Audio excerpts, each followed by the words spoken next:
Afternoon. We'd like to call the meeting to order.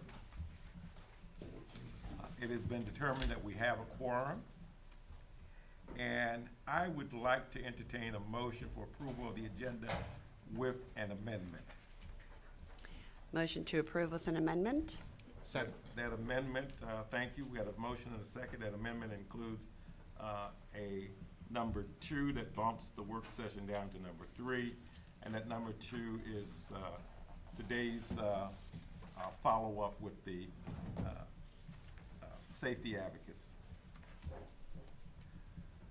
With that, sharing that, is there any need for discussion? All in favor, please signify by saying aye. Aye. Nays? The ayes have it, the motion carries. Our first order of business is a presentation by Leslie and Emily regarding the student focus group findings.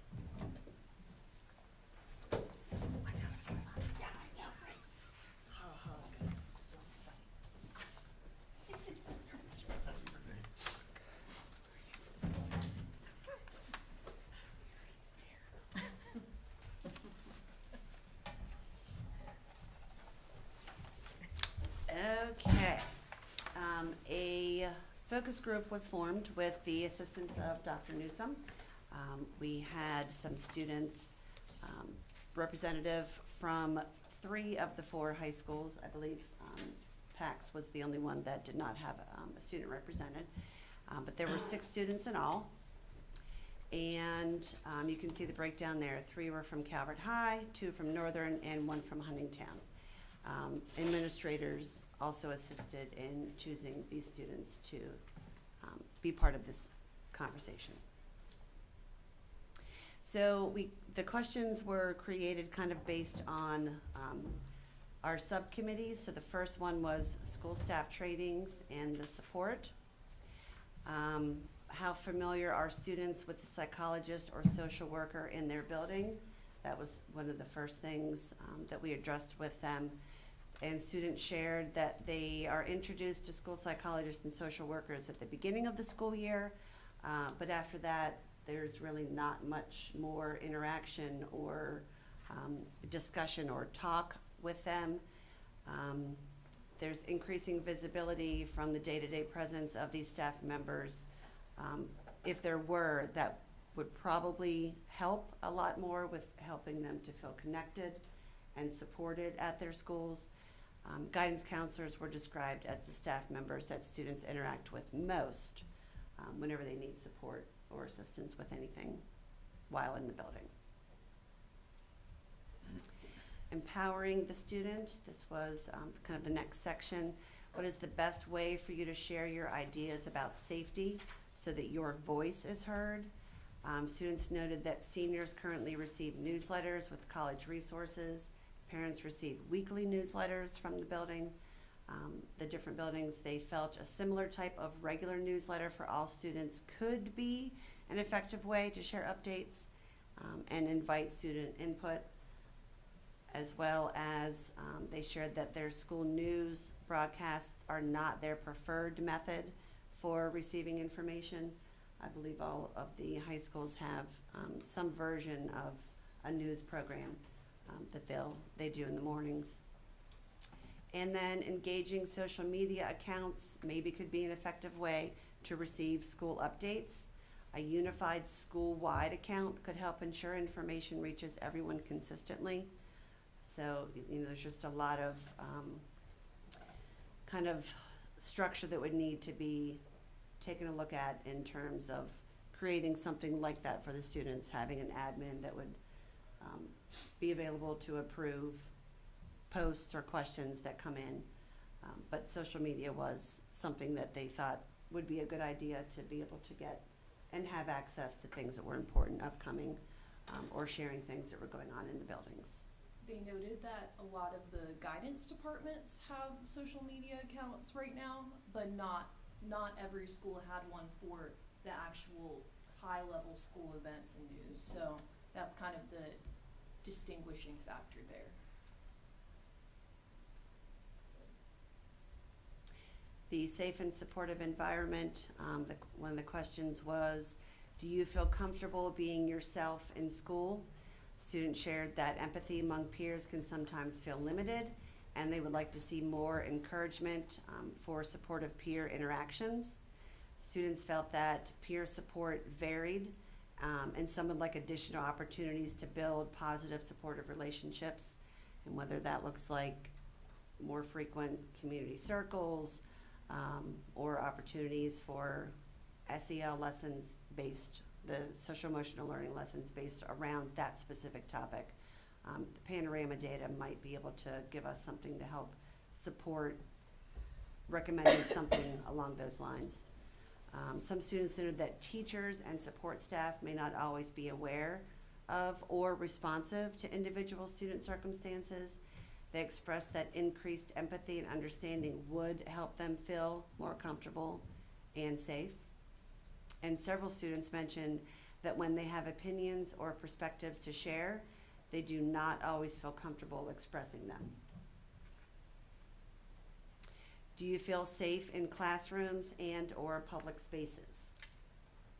They noted that the bathrooms are an area where many safety concerns arise, including vandalism and property damage. Some students reported that physical altercations, including planned fights, occasionally occur in these spaces. I've actually seen videos of a few of these. Students also mentioned that vaping remains an issue in bathrooms and that some individuals may attempt to avoid vape detection measures. Overall, students expressed general support for having student resource officers present in the schools. And we're going to hear that safety advocates play a big role in that in just a little bit. How serious is vaping? Students shared that current responses to vaping, such as in-school suspension, do not always seem to deter repeated behavior, and that the consistency of enforcement varies across situations. I think this is kind of hinting at the code of conduct and what is written in there as far as consequences and how things are enforced. Students also noted that vape sensors may not always function as intended, or that they can sometimes be avoided, which may limit effectiveness. Do you feel that the code of conduct is enforced uniformly across the schools? Students shared that the code of conduct is reviewed during beginning of year assemblies, but noted that this is often one of the only times they hear anything about it. When they're asked about clarity, students said that some of the language in the code of conduct can be difficult to understand or internalize because it's just a lot. And students also mentioned that they are not always sure what the consequences are for specific types of incidences. And I think that just leads to the fact that when you look at the code of conduct at that portion specifically, we have, I believe, 6 different levels for probably 30 some, maybe more different infractions. So it can be very confusing. I think it's a lot of wording, and I'm pretty sure my committee is making a recommendation to take a look at that piece of it. Some of the student recommendations, so when asked what are some things that we could do to help high school experiences in particular be a little more, I guess, positive, provide additional meetings, assemblies, or events throughout the year to increase the visibility and presence of school psychologists, social workers, and guidance counselors. Share important updates through student newsletters and school-managed social media. Students agreed that newsletters or social media accounts, if student-led, of course with supervision, like I had mentioned previously, would help to make the content more relatable and maybe even more used. Another one was to offer more opportunities for in-school community building, such as pep rallies or similar events, to help students feel more comfortable with one another outside of an academic setting. Risk-taking is something that students need to feel comfortable doing, and often if you aren't comfortable with the setting that you're in or your peers, that tends to take away that piece of being ready to learn and internalizing knowledge and new learning. Another thing was to increase personalized education about the risks of vaping. Students noted that impactful programs such as the mock crash helped them better understand real-world consequences and felt that personal stories could be similarly effective. Another recommendation was to strengthen vaping prevention efforts by ensuring consequences are effective and deterring repeated behavior, along with the increased communication to parents and guardians about school-wide concerns or trends, as well as provide ongoing relatable communication about the code of conduct, so students have a clearer understanding of the expectations and potential consequences. And I think if that was something that came to fruition, I think it would kind of inherently change the code of conduct, because the powers that be that will then need to talk about the code more than once a year will probably, I would hope, see that the length of it and the amount of information in it is just too much. And providing something that's a little more user-friendly could be an outcome from something like that. Do you guys have any questions about anything? I had a question. What was the makeup of the students, gender, race, ability in schools and things like that, and why Patuxent wasn't represented? That, we don't know why Patuxent wasn't represented, to my knowledge. Emily, do you have any? So all schools had nominations from, I think it just came down to student availability on the night of the focus group. I believe, Dr. Newsom, that 2 students were nominated from each school, if I remember that correctly. So I think it just came down to availability of the students on the night of the focus group. That is correct. I believe it was 10 to 12 students who were invited to participate, and only 5 were available that evening. So I did not attend the meeting, so I can't tell you what the demographics were between gender and race. I'm sure you can share that. We can get back to you about that if that's okay. I want to make sure I give you all accurate information. Yeah, accurate. I can picture their faces. We'll I send could you make a all. guess, but it'll be Yeah. better to get you absolute. Yeah, we'll send you a follow-up email. Yeah. I know 3 of the students who were there. The female from Northern High School is the student representative on the Board of Education. And then I believe there were 2 students from Calvert who were there, there was a male and a female. And I believe both of those were black students. And the other 2, I'm not sure who they were. Mm-hmm. But again, just to get you completely and utterly accurate information, we will send a follow-up to the committee. But I will say, in terms of academic performance, I believe they were all high-performing students. Okay. Anybody have anything else? I do. On the slide, can you hear me? Yeah. Put that on. Yes. For the slide that it says that students feel that the staff may not always be aware of or empathetic towards. Did they say if that has been a long-standing feeling or a more recent feeling? And where I'm going is there's now policies that hinder those types of relationship building opportunities. I feel like they were just speaking to what had happened this year. Mm-hmm. I don't feel that there was anything historical. There was no specific indication whether or not they were discussing before or now. I think that was just a general comment about how, I mean, they did note that, they understand that staff are burdened with a lot of responsibilities, and that's probably what, kind of hinders that individualized support, but I think it was more of a general comment rather than a historical one. Thank you. Mm-hmm. They also mentioned I really like their recommendation about social media having a platform just for their schools. Are there any in the county that in the public schools, in the 4 high schools that operate now, that could be a model? I don't think anything specifically that is run, at least to my knowledge, only because I have children that are at Calvert High. They have some, but it's more sports oriented. You know, here's the spirit for this week is, you know, we're gonna hunt down whoever they're playing, so here's what we're gonna be dressed up like, you know, that kind of thing. But it's not something that covers all types of different areas of the school.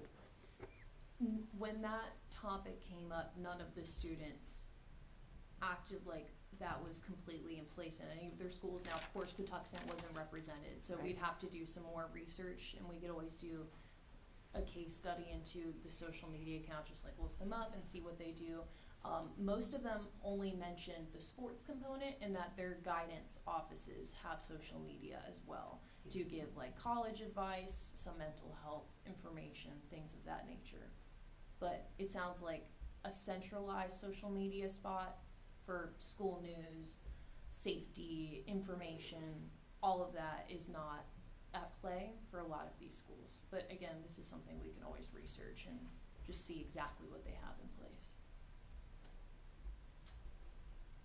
Okay, I won't pat him on the back because I did that last time and he appreciated it way too much. But, you know, Dr. Newsom has been great with pushing for more communication. We've seen the system-wide communication as well as to the community, which is great. So, Dr. Newsom, do you have any pulse on the social media aspect as far as the rest of the state? Is what the students are asking for, is that more the norm, or do you think what we have is the norm, or not know, which is okay as well? Well, not having spent much time in this role, I really can't answer that question. I would say, I think we need to create more opportunities for student voice. I think that's critical. It's like a doctor trying to diagnose and prescribe a remedy to a patient and not having spent time with them to understand what's going on. And so I think we need to do that. I did speak to the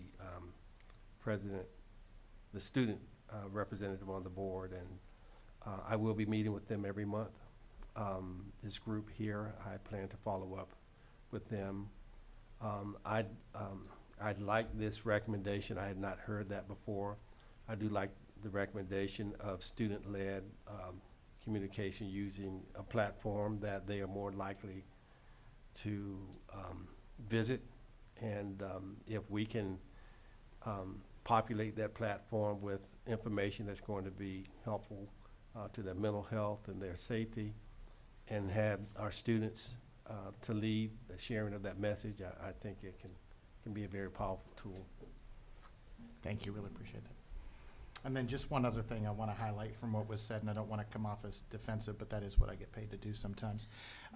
In regards to the psychs and social workers and visibility, I think that's something that we're all very aware of, and it's come up multiple times in this group, that the number of those people, they're stretched so thin that for them to have time to be visible, even for those students, is an insane ask, which it really shouldn't be the case. And our counselors have certainly stepped up and filled some of those holes, but I think that's been a recurring theme since we started, is talking about the holes within the psychs within our buildings. Thank you.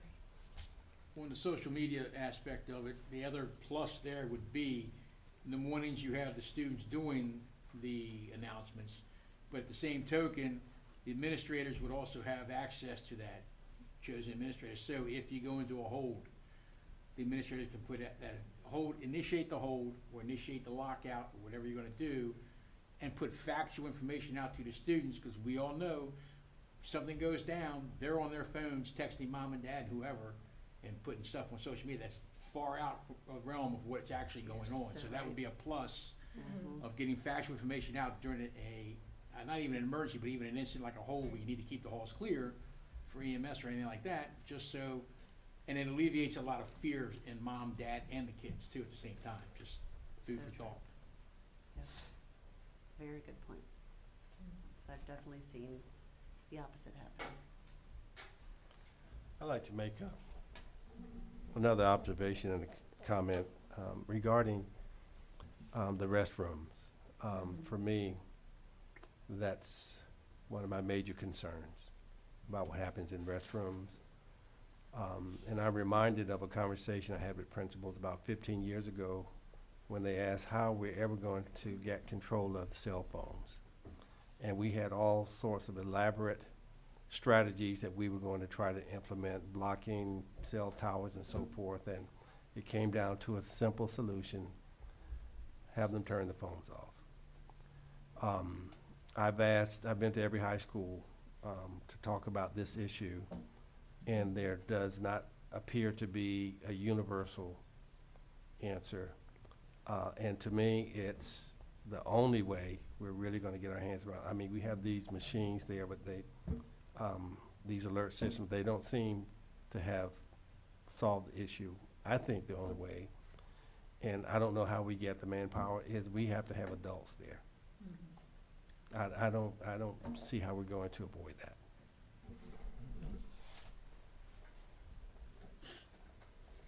I guess that was my concern as well. We've talked a lot about the vaping problems and having the vaping sensors, but they're saying that the kids can bypass that. Can anybody address that?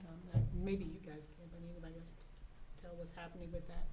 I'm sure they could bypass it by being farther away from it, but I think a lot of the concern, or the reason that they're not working sometimes, I mean, that they're detecting and they're sending the alert, but every time there's an alert, there might not be a staff member of that same sex that can go into that bathroom and investigate in a timely manner. You know, these vapes are, you know, it's not like smoking a cigarette where it takes 5-10 minutes. They're hitting these things in, you know, 5 or 10 seconds, getting a couple puffs, and then going back to class. So if you have somebody close by, it gets alerted on their phone, they can get in there and kind of narrow it down to who it is and get them up to the office and search them. But, you know, sometimes it's just a matter, it's a female bathroom and there's only a male right there or something like that. So that's part of the issue. And I will say that the kids will make you feel uncomfortable as an adult going in the restroom. They will call you names, why are you in here, why are you a pervert, you know. So it is hard as an adult to be in a restroom policing some of these things. You know, they make you feel uncomfortable, and you might feel uncomfortable in there as well as an adult. So I can understand why teachers and staff might not, you know, they might peek in there, say something, hey, let's move it along, guys, something like that, but they're not in there checking stalls and seeing what people are doing in there. That's the problem. You have so much right to privacy in the restroom. That's the reason they're using it. They're going to a stall. You can sit on the bathroom, you know, on the potty and pull out a vape and smoke it a couple times, and nobody's really going to know it. So. And to let you know, you're not alone. I just literally left a meeting I was at with the school district coordinators, and this very topic. This is like a deja vu discussion right here, because we just had this topic an hour and a half ago with all of them.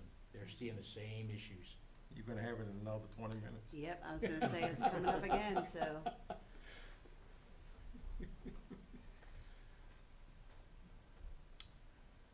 Well, thank you. There are no other questions or comments. Thank you. Thank you, guys. And thank you again, Dr. Newsom, for helping coordinate that group. We really appreciate all your collaboration. My pleasure.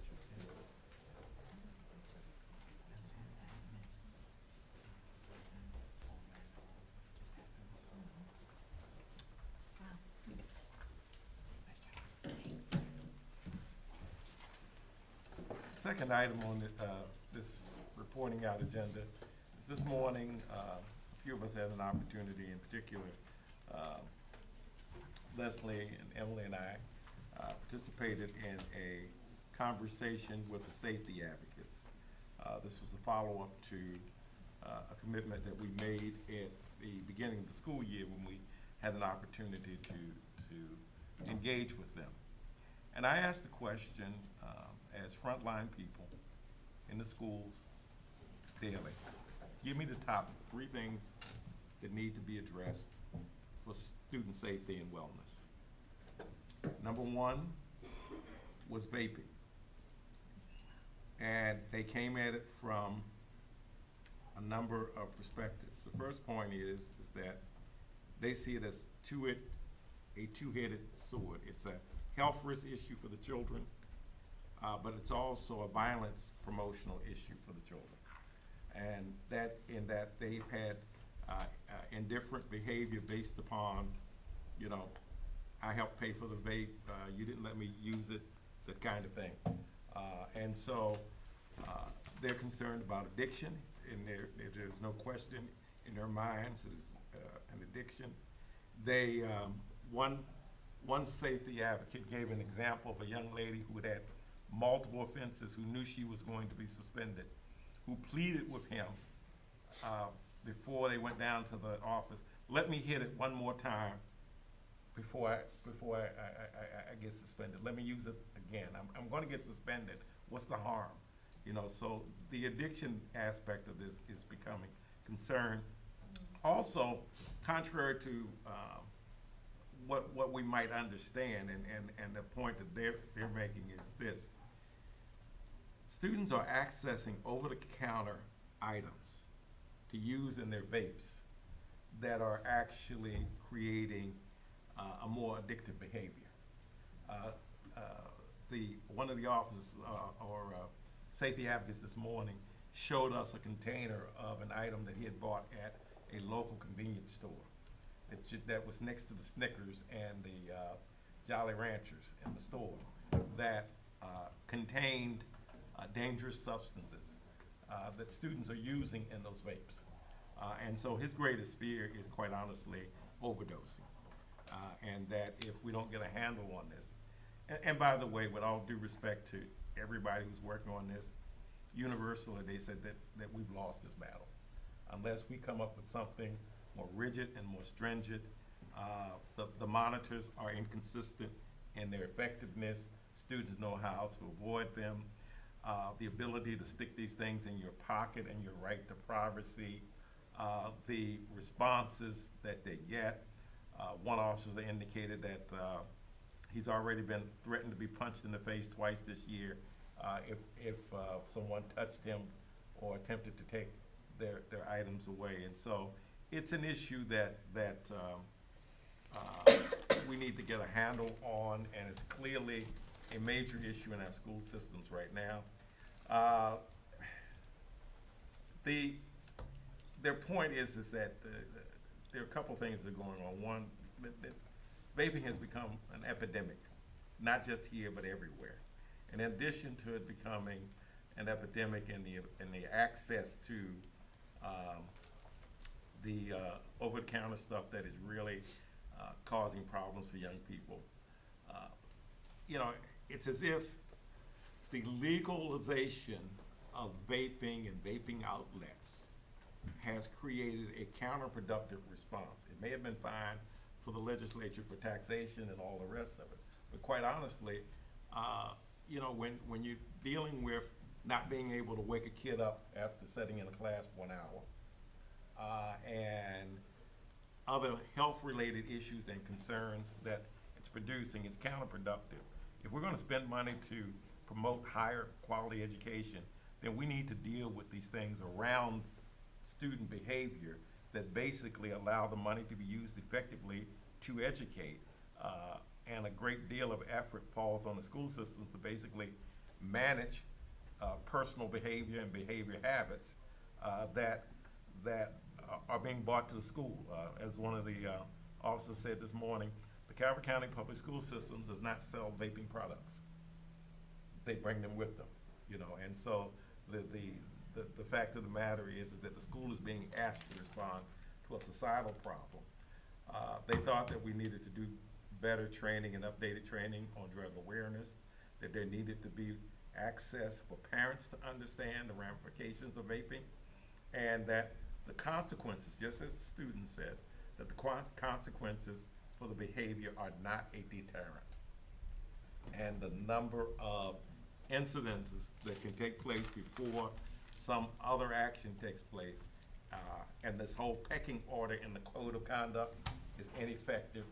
It does not deter the problem. Did you want to add anything about vaping?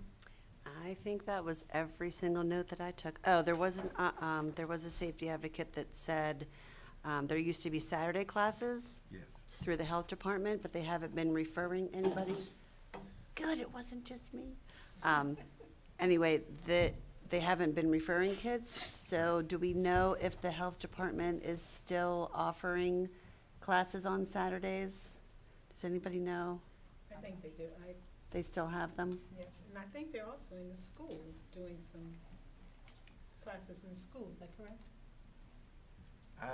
I'm not certain, because it would seem to me that the Feel people like who are, Larry would have totally, the people yeah, who are on the ground would know. yeah. And they said that the That training there's- is not there and they need it.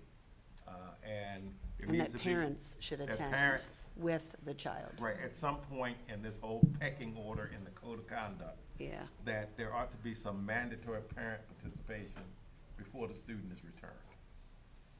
That because if we want to have all our individual rights, I tell folks all the time, you know, freedom is a wonderful thing, but freedom requires discipline. If you don't have discipline, then you can't have freedom. And so if we want the freedom of privacy, then you gotta have discipline, and we're struggling with that as a society.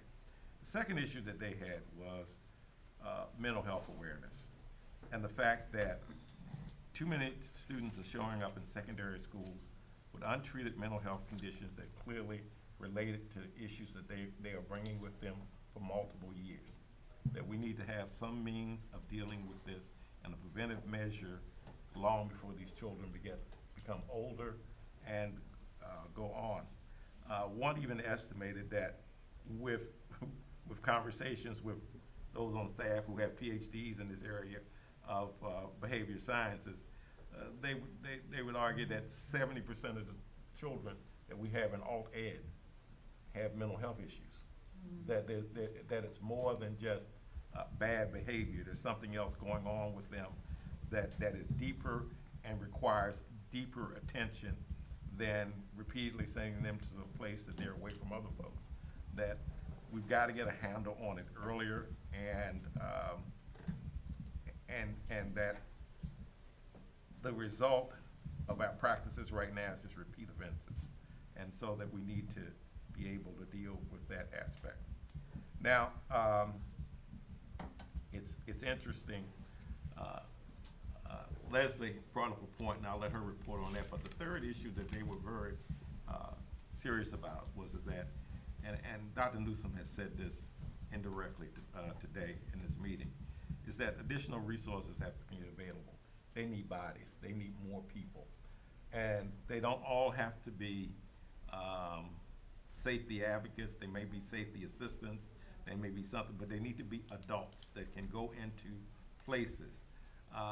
They very strongly believe that there needs to be a dedicated source of funding for safety and well-being in the schools. They also indicated that right now, if they had to make their estimates just in the secondary, in the middle and high schools, they would need 18 people, 18 additional bodies. And this was based upon what they saw as a hall monitor process and someone who could get in those bathrooms in a reasonable time period. And that didn't have to be a highly skilled or highly paid person. It needed to be an adult who could be responsible and trained and prepared to be able to help. And this was their point. Understand that the business of student safety and wellness is the business of student relationship. If you don't have time, if you aren't allowed to build relationships, then you are ineffective in de-escalation.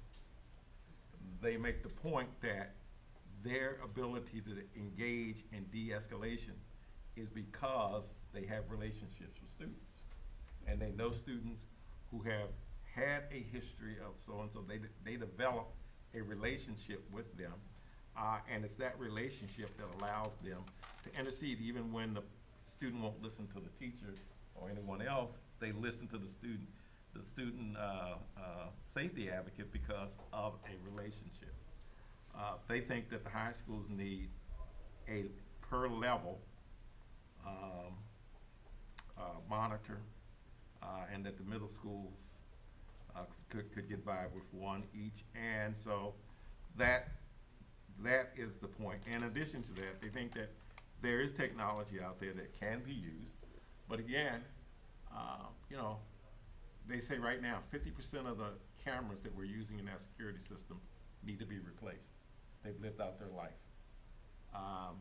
We had a conversation, and Linda, I even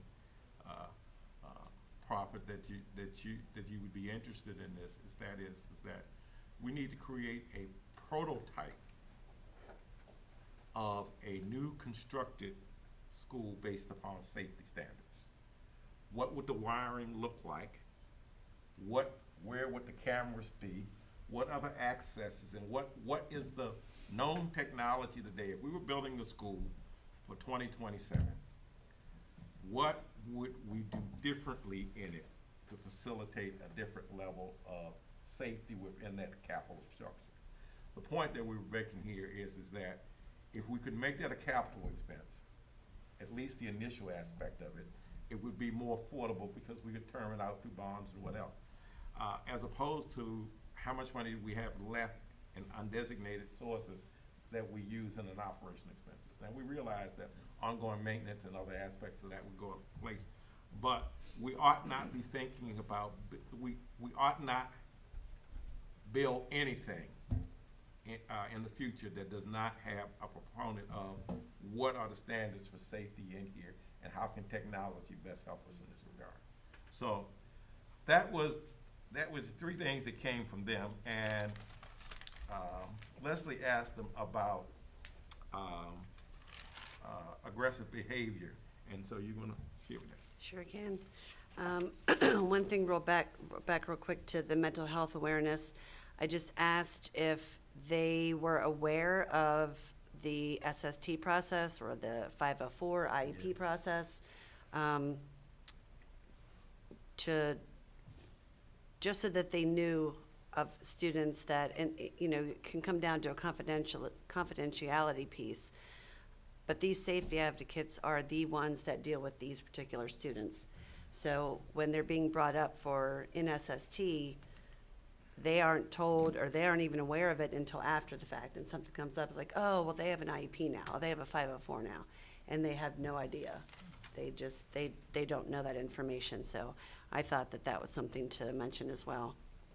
But I did ask about the aggressive behavior, and the response was that there needs to be possibly some type of anger management class or session or sessions that take place for repeat offenders, counseling with the parent after a suspension before they're allowed to come back, something that could be part of the process. So, because we see a lot of times, especially if a student has an IEP or a 504, and that, I think that's where the community gets upset, the student was allowed to come back the same day. Like they caused a fight, they caused injury, they were aggressive, and then they're back in the classroom.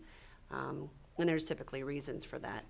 So trying to build something in that allows, for better terms, an anger management course or class that involves counseling with the parent or the family before they're allowed to come back, especially for repeat offenders. Not all students would qualify for something like this. But when we've talked about this before, most of the kids come to school doing what they need to do. It's that small percentage that is bringing us here today that we really, in my opinion, this is one of our purposes, to provide assistance to not just the student but the families as well, for those repeat offenders that we see coming up over and over and over again, and behavior is not changing. So they suggested something along that aspect. I asked about the code of conduct, and they said it's like any law. It's useful for the kids that want to follow it, but within the law, they're doing everything that they can do, that they're allowed to do. So I just think that's a big piece that I know my subcommittee is going to be making recommendations for, is that code of conduct. And cell phone usage, that came up as well. I'm just going down through some other notes that I had made that you haven't mentioned yet. Go ahead. Seems to be less. They get, let's see, probably 10 to 15 emails a day for repeat offenders that will not give up their phone after they've been asked by a teacher. So again, trying to put something into place for, we just kept hearing those words, repeat offenders. So again, I think that's the population that we're all focusing on, and that we need to maybe keep in mind whenever we come down to talking about some recommendations. One thing I want to say is something that I've always said about this county in general. It's small enough to fix the problem. And that's one of the blessings. It's small enough to get a handle on it. You just have to have the will and the willingness to say, we're not gonna do this anymore, and say no. And unfortunately, we're living in a society right now that everybody thinks they have the right to do anything they want, just about any time they want. And that is the ultimate in Western culture. The reality is that everybody can't. You can't have a community, you can't have a society if everybody does what they want. It just doesn't work that way. And it's time in public settings for people just to say no. You know, no is not a curse word. I mean, and I think that if we act in a way that we can correct some of this behavior, I think we can turn it around. But if we don't become a little more rigid in our practices, what we're going to allow is the driving theme, public conversation, to be driven by a very small minority. We have good students. We have people who get up every morning and come to do great things and who are achieving great things in life. They should not be allowed to be blemished by behavior of a few. And so that's what I heard. Any questions? I had a question for Leslie. Did the safety advocates talk about restorative practice at all and its effectiveness? No, they did not. Nope, that did not come up. No, we didn't ask it and it didn't come up. Yeah. The other aspect of that is what you define as restorative practices. I've heard 15 different definitions since sitting here about what restorative practices are. But, you know, I realize that we are in an environment, and the officer made a very good point, where we become so concerned about individual rights, privacy, and adult-child relationships. I mean, come on, Capitol Hill is consumed with adult-child relationships right now under the theme of Epstein. And yet, in the midst of all of this, if we're gonna maintain order for the safety of all, we've gotta realize that we've gotta set new boundaries. And we've gotta figure out what the appropriate responses to those are. One thing you did say, and I put 3 stars next to it, was that we need to figure out how to start these services when they're in elementary school. Yes. And the family resources, and Corporal Titus added that he feels that they need to be community-based programs. Yes. So that was something that I think is kind of a nice bow on this whole. Yeah, I think that Discussion. part of this issue, and let me just say this, listening to the Head Start people and looking at their report and the other processes, this, without Sister Debbie on her other hat coming running towards us, telling us that we're targeting certain students or that we're tracking students or the rest. There are students who are exemplifying impacts of ACEs, adverse childhood experiences, and who are living in trauma-related environments that need our help sooner rather than later. And there's just simply this reality, untreated, uncared for, undealt with, they're not going to improve. And if we want to get a handle on it, it is better to get a handle on it the younger they are, and to get their families in systems. And I do support the fact that it should be community-based. We can't put everything on school systems. Correct. And we have to, you've heard me say this, we have to own our children.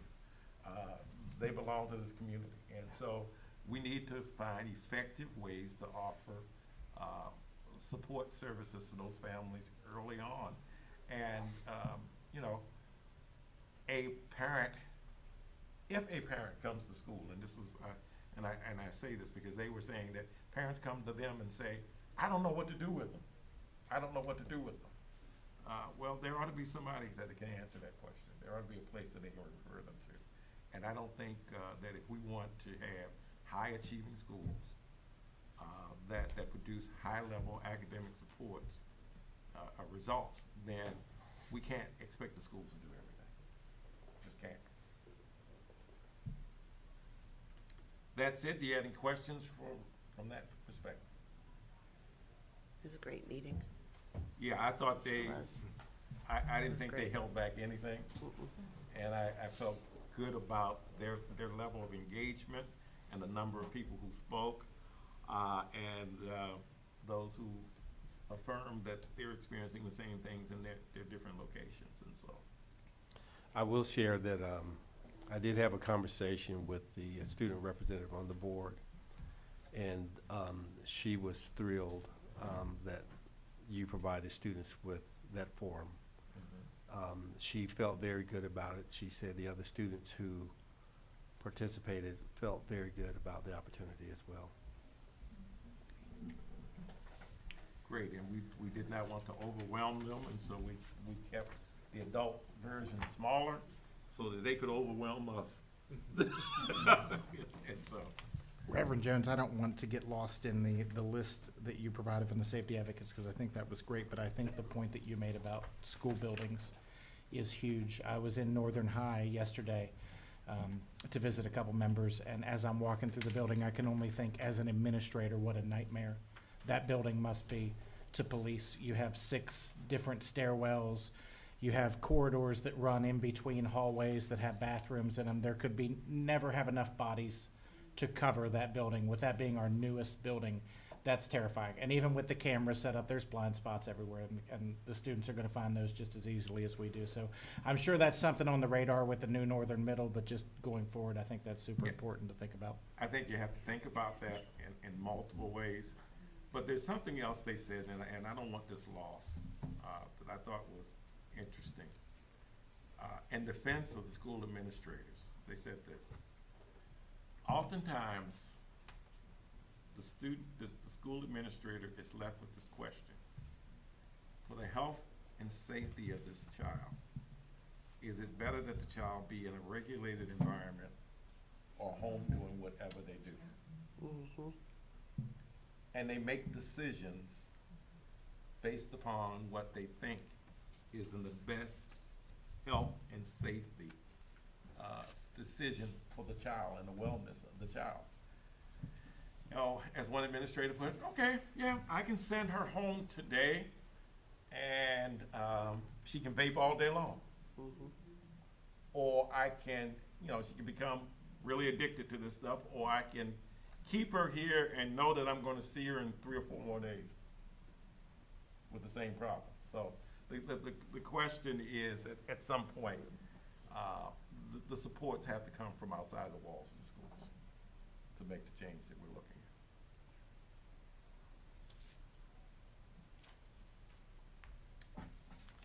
at. Okay, if there are no questions, Emily, you're on. With this working draft. Thank you, sir.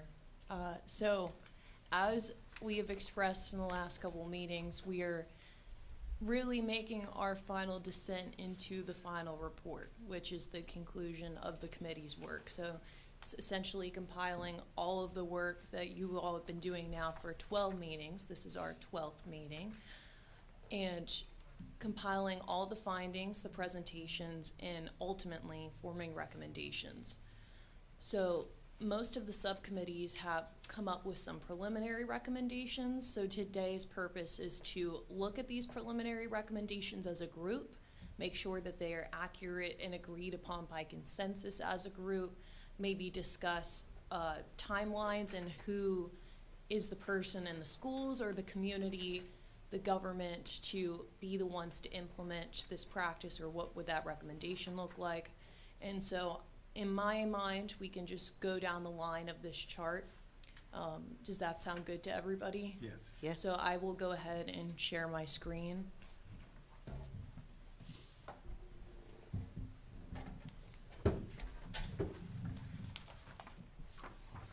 And if you are vision challenged like myself, we have this in front of us. Okay.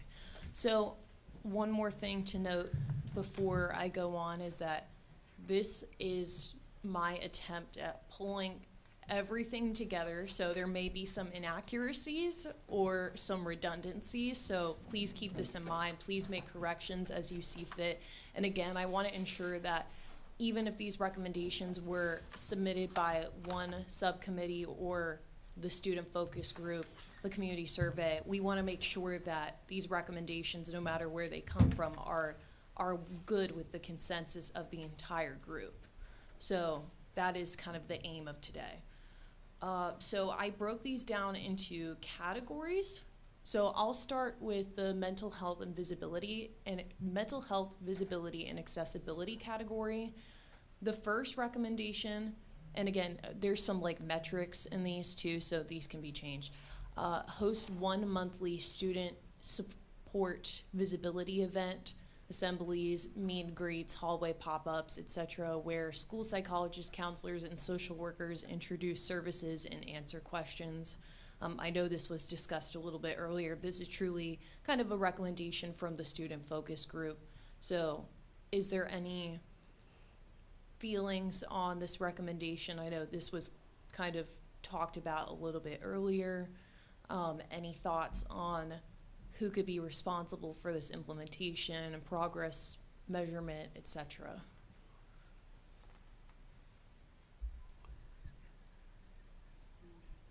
I guess I'm kind of thinking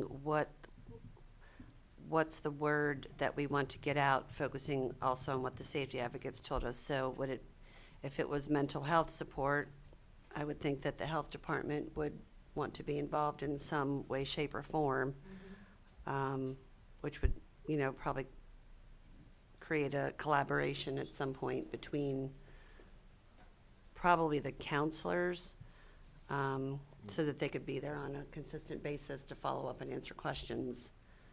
Actually, what we need is a partnership between the support group that I think, what was her name, Ms. Lewis, Dr. Lewis? Cecilia. Cecilia. Lewis. Yeah, her unit and the mental Local health, care team?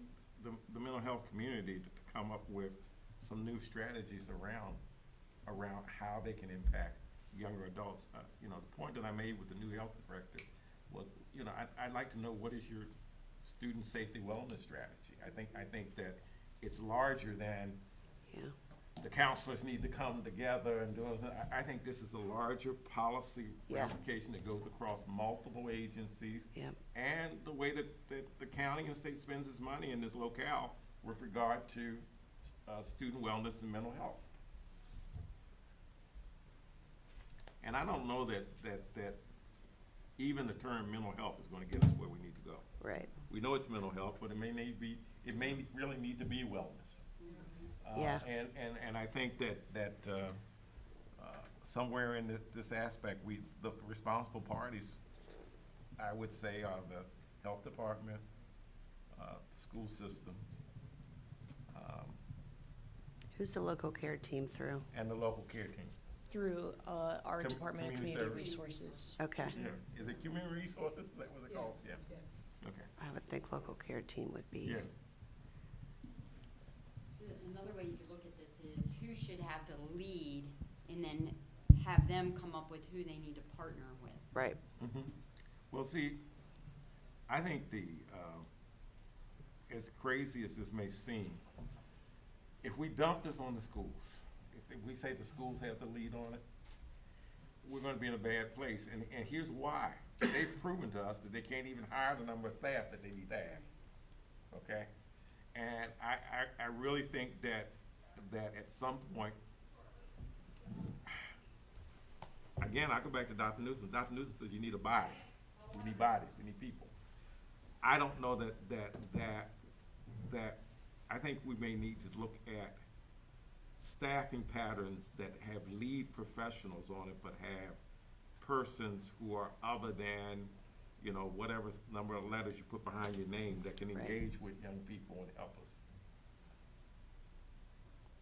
So, but, I think the local care team should take that.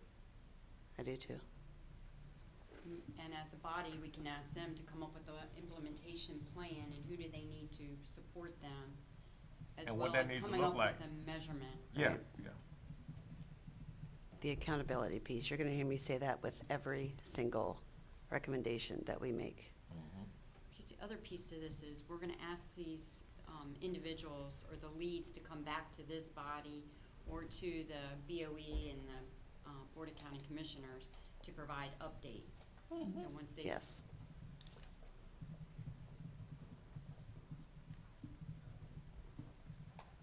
And in this area, we gotta have that preventive piece in terms of early intervention, at younger ages. That needs to be in here somewhere. I don't know whether you have a fourth bullet here in your chart, but we need something to stop kicking the can down the road.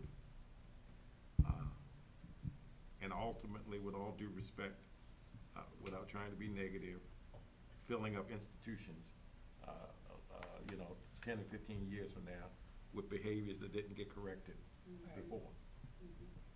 So, my attempt to capture this was health department, student services, a local care team, with local care team taking the lead, create an implementation plan for addressing mental health and wellness across CCPS.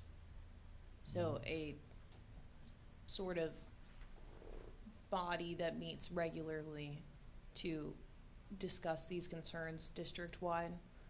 Yeah, and I know the issue that we're targeted towards is, well, I'll leave that alone because I think it's greater than just the, public schools. I know, I wanted to say Calvert County, Yeah, not because just CCPS, but I think the officers would tell you that they encounter some of the same behavior away from the schools. yeah. I also added addressing wellness from a community Yeah. perspective, since that appears There to we go. be Yeah. the purpose here. There we go. Any other comments on that?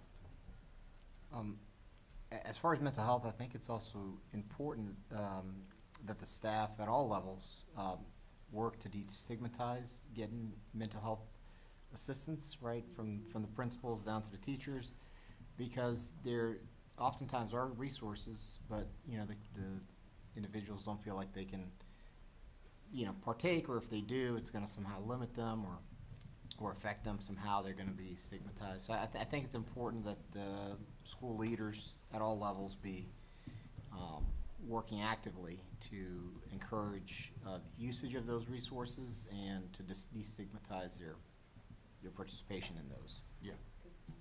You know, it's interesting, as a pastor, one of the lead issues going on now in our industry is, do you have a therapist? Mm-hmm. Because if you're confronted with all these issues in day in and day out, at some point they have an impact on you as well, and I think the same applies with our personnel in our school systems. So part of it, in my mind, in order to make the recommendations most effectively be implemented, is to make the recommendations as specific as we can. So I'm not sure if you had specific methods in mind of how that could kind of play out district-wide.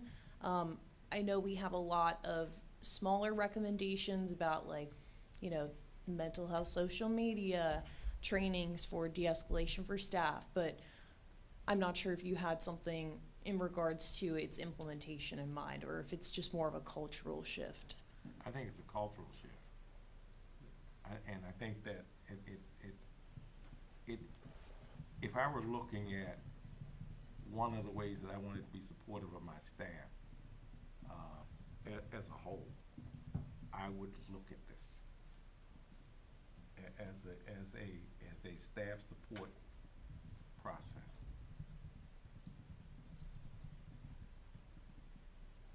And in this particular case, I would put this squarely on the Calvert County Public School Systems. I think this is really a part of what HR 2025 looks like now, if you want a productive staff. Anything else so far on those two? Okay. So I did not remove this particular recommendation about the more visibility. I think that's the core of the recommendation from, school psychologists, counselors, social workers. Is there any modification to that? Are you looking to get rid of that recommendation, make it less of a 1 month thing and more of just a general concept? I think that one and the one underneath it with the health resources would go along with the local care team and the Cecilia Lewis group. I think both of these could fall into something that we ask them to do. Mm-hmm. So let they them can kind of take the- monitor Yeah, that. I think Right. that these become,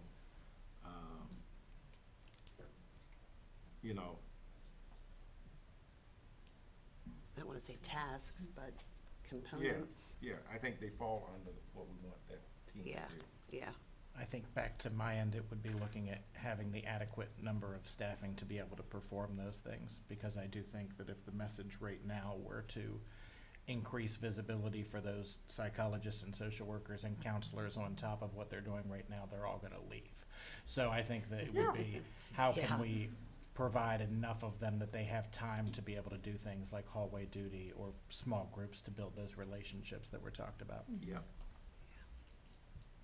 So I'm going to, Jen, I see you have your hand up if you want to unmute. Yes, thank you so much.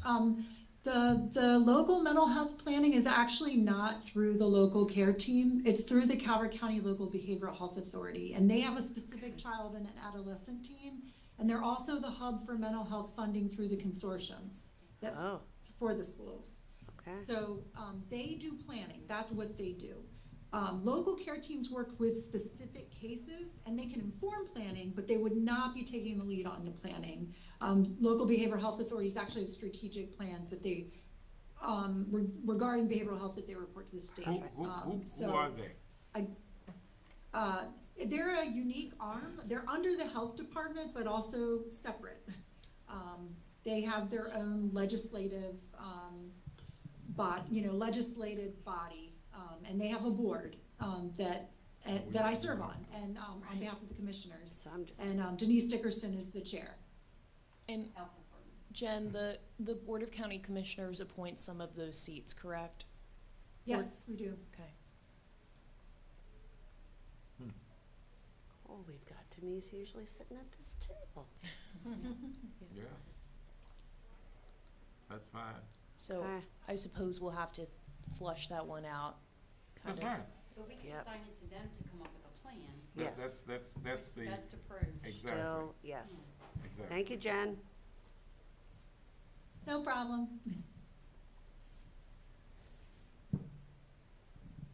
So I know for the visibility, I'm like kind of putting a halfway tabling on that just because I know we're gonna talk about staffing here in a few minutes. So I wanna make sure that those two pieces kind of go in tandem with one another. So I'll just kind of highlight that to come back to that. Mental health resources in every school newsletter and social media post cycle using student-friendly language. This again came from the student focus group. Are there any thoughts, feelings about amending that, deleting, adding? is this gonna be incorporated in the conversations around, engaging student voice and communications? Yes, Okay. This is all one and the same, it can Or- be. or is it an element of it?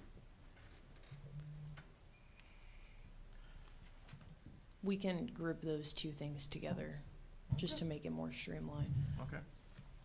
I think just since we're using the term SMART, if we're looking at what would be a SMART goal, including this in every newsletter and every social media post would not be achievable. So we would probably want to look at changing the wording on that to simply increasing or whatever we want to call it. But if we say that we're going to include mental health resources every time we send out newsletters and every time we have social media posts, that's never going to happen. So just to be realistic with it. But I mean, it's a great goal, don't get me wrong, just more Yeah, achievable. Right, yep. I think you're correct. So I changed the verbiage on that to frequently. And then I'll, kind of outside the meeting, I can merge that sentiment with the communication sentiment, because we're coming up on that too.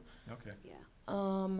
Increase non-crisis visit, okay, so this kind of goes a bit separately, but given Jason's sentiment about the lack of time with the support staff, we might want to kind of eradicate this one for now, since it's similar to the other goal, just having a regular presence around the school of mental health staff. So I can go ahead and table that for one. The idea is already captured, and we just need to figure out the mechanics of that more, so. Can we go back to the previous one for just a second? Absolutely. I have a question. So when we're talking about including resources in school newsletters and the social media post, is each school responsible for coming up from that, or is this going to be a centrally driven message so that from Dunkirk to Lusby, we're ensuring that every family is receiving the same information and resources? So in the student focus group, the whole newsletter concept was more of a school by school conversation. That being said, I mean, the recommendation can be whatever you all think would be most effective. I know Dr. Newsom has a newsletter that he sends out. I don't know how often, since I don't receive them. I'm sure one of you guys could speak to that, but that could always be incorporated on a higher level like that. So, and again, it's really up to the recommendation of the committee of what that looks like. But did want to explain the intent that was in the student focus group conversation. My only concern with that is what we've heard repeatedly, is that the school by school strategy leads to great differences in what is communicated. Absolutely. And if that is the case, if it seems that there's, at least in Dr. Newsom's verbiage, increased interest in having places with student voices, that perhaps this could be an activity of a administered, lack of better terms, system-wide student council or something like that. Mm-hmm. Yeah. So that the message is consistent, and shared, as she says, from Dunkirk to Lusby. So now in my mind, we were going to join that one together with like the school by school newsletters. Do you feel like this should be a separate recommendation to, on a district wide level, incorporate mental health literature? I think that some, yeah, it has to be district-wide. District wide. Yeah. Or even district-wide information being provided to the individual schools, like this is the mental health piece for this month's newsletter. You beat me to it, because under the Safe to Learn Act, every school system has to have a behavioral mental health coordinator. Right, That information could come from that individual and down Right. to the schools. Yeah, right. yeah, especially when we're talking about the same message throughout the entire county. We need to make sure that it is a message from the school system Right. and not the individual schools of the system. Or as Jason says, Right. a system of school. I do like to hit that system of schools whenever possible. I was gonna pull it out. He today, but steals it from me. So- He got it from me. And I will say, our mental health coordinator, Tiffany McFarland, is phenomenal, and I do think she Okay. shares a lot of those things, but I think getting that consistency that once she shares it, continuing to share those out is huge for sure. It also Making takes a sure little that bit of the message- burden off the individual schools to have Yes. to worry about it. They're Yes. getting the message, Yep. and they're Right. feeding the message out. So one of the recommendations down the line is going to be, and we've talked about this 100 times, the resource index. So this could also work to point towards in promoting that, using that resource index should it come to fruition, right? So I amended this to say frequently include mental health resources on the district-wide level. I'll refine the language a little bit later. Using student-friendly language via newsletter, social media, etc. This message should come from the school system. Again, as long as we capture the general sentiment, and we will, myself and our communications team will improve the language. Everyone okay with how that landed? Great.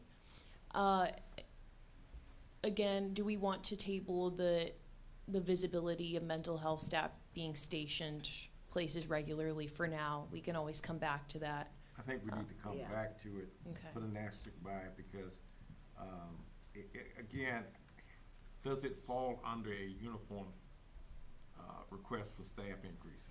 Yes. Increase in a number of bodies. Okay. And so, that's, So the next general category is school climate and community building, which was a big theme of the student focus group. So the student focus group really wanted more community building events outside of the academic setting. Just to make it smart, I suggested, but please amend, a minimum of one big community building event per quarter. Students specifically mentioned pep rallies, although I think these could come in many different forms, designed to increase peer connection and belonging. Also encouraging students who may not usually interact with one another work towards a common goal or get to know one another, because it seemed like the purpose of this was because students weren't necessarily comfortable sharing their opinions or thoughts with one another. So just a way to like actually build the school community. okay. Let me ask two questions Yes. that there are people around this table that can answer. We still have clubs in school, right? Okay, all right, and now you gotta realize that I was born in the ice age, but when I went to high school, the teachers stood at the door during the class transfer and basically were hall monitors. Does that still happen? I would say there's a pretty good split. It depends on your building and what expectations are from admin. And some admin have a different philosophy that, you know, once you put them in the hallway, that then opens up the classroom, that there's no one in that classroom for the students who go in there. So I would say it's a pretty good split, but that's just my perspective. Okay. I don't know from SRO land if there's. I would say the same. Most admin want them in the hallway, at least monitoring in the doorway, that way they can keep an eye on both, but it doesn't always happen. They might be meeting one-on-one with a student, so they definitely want them out there, but it doesn't always happen. Okay. Is that question to potentially refine this recommendation? No, it was a school climate Okay. question, in terms of how you manage, how safety is being managed in the hallways when classes are transferred. But back to this question of,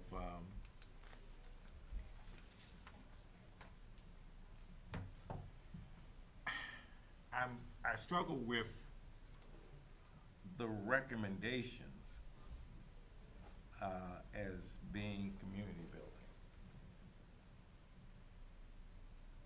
You think pep rallies are community building events? I referenced that because it was the specific event that the students referenced in the focus Yeah, that's group. what I'm saying, and. Might not be as effective I mean, yeah. based on everyone's perspective.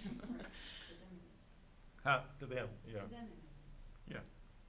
Leslie, no one does this better than Title I, so what's your suggestion on it? For community building, Yeah. so, She loves pep rallies. I tell you what, in high school, all about those babies.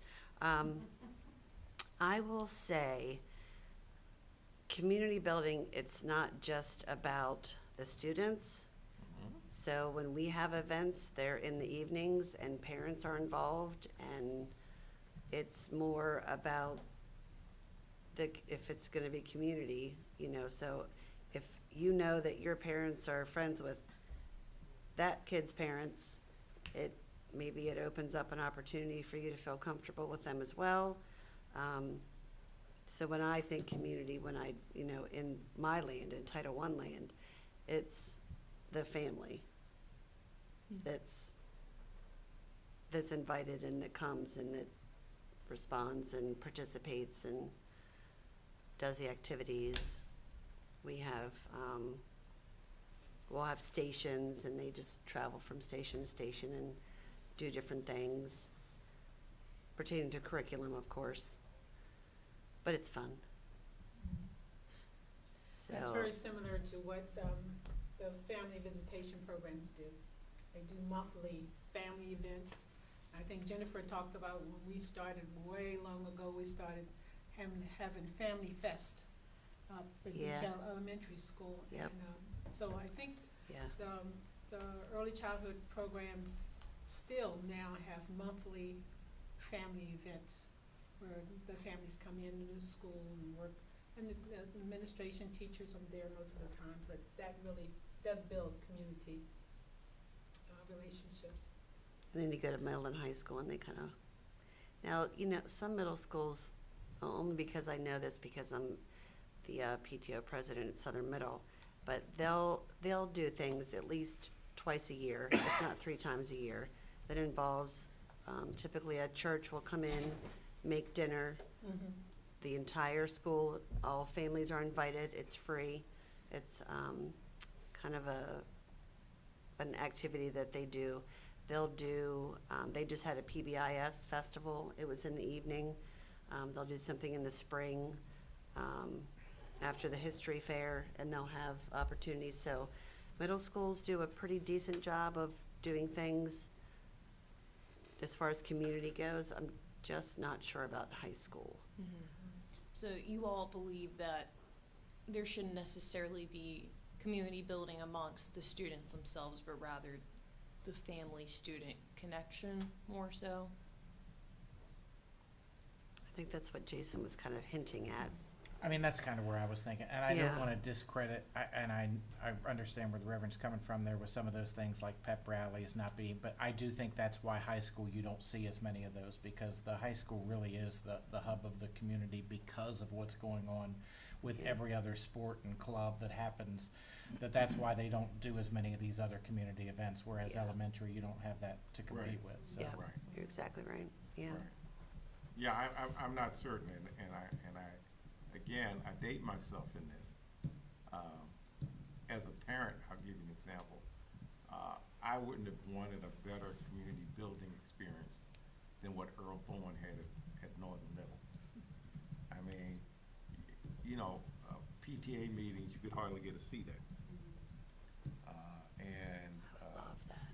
Yeah, that's the kind of engagement that they had, and parents were on top of things. So, I know this is tough because one of the comments in the community survey was about the accessibility of these types of events, which are usually held during working times or at night when Mhm. people are busy, so I guess that's something to keep in mind here too. yeah. But those events were in the evenings, and parents came. But I do believe that high schools require a different kind of building, even than, community building than middle and elementary schools.